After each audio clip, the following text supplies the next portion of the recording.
পানি যাইতেছে ওদিকে, বাতাস যাইতেছে এদিকে, ঠিক আছে? পানি দিয়ে বাতাসের মধ্যে যখন বাজে তখন আর যদি পানিটা এদিকে আইতে বাতাসটা ওইদিকে থাকবে তাহলে আর এই যাবে না, যেন ট্রলারটা ওদিক ওদিক ছেলে না? হ্যাঁ ওদিকে ওদিকেই ভাড়া জোয়ারে পানি এদিকে উঠে ভাড়া ওদিকে।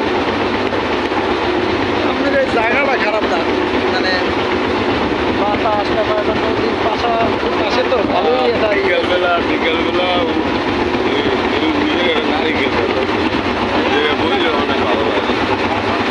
আমার এই জায়গায় খারাপ লাগে না, ভালো লাগছে। মনে করেন যে কালকে দিন পর বড়টা চালাতে হয়েছে আমার একটু কলকাতার থেকেও প্রায় একদিন 2 দিন চালানো 7 টাকা মাছ ধরতে যান না,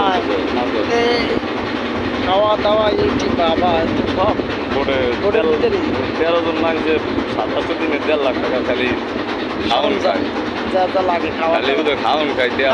খাবার ফ্রিজ টিজ আছে ভিতরে? ফ্রিজ বলতে আপনার কোল্ড আছে, কোল্ড ফ্রিজের বাপ, ফ্রিজ তো নর্মাল কিছু। কোল্ড স্টোরে আপনার আবার ওইটা আইস দেওয়া লাগে না? হ্যাঁ সেই আইসটা সিস্টেম আছে, আইস তৈরি হয় ওইটার ভিতরে।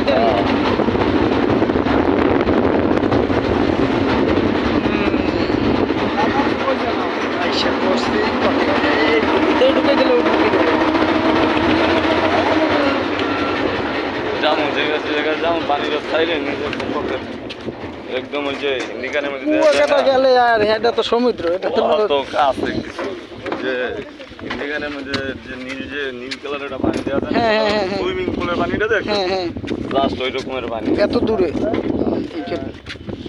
আবার ওই পানিটা পার হইয়া এর বেশি বাইরে গেলে একটা পানি আছে একদম বুড়িগঙ্গায় যে পানি আছে না, তার থেকেও খারাপ পানি আছে ওই এই ওই নদীতে। এই নদীতে এটা কি মানে ময়লা দিয়ে জমছে না এমনিতে ওই জায়গাটা পানিটাই ওই রকমের, মানে ওটা ভাগ ওই পানির লগে ওই পানি মেলে না, খোলা পানিটার লগে ওই ফসা পানিটার মিক্সচার হয় না। আবার ওই ফসা পানি বাদ দিয়ে গেলে কালা পানিটার লাগে আবার ওই ফসা পানিটার মিক্সচার হয় না। আল্লাহর রহমত ভাই, আলাদা আলাদা আল্লাহ।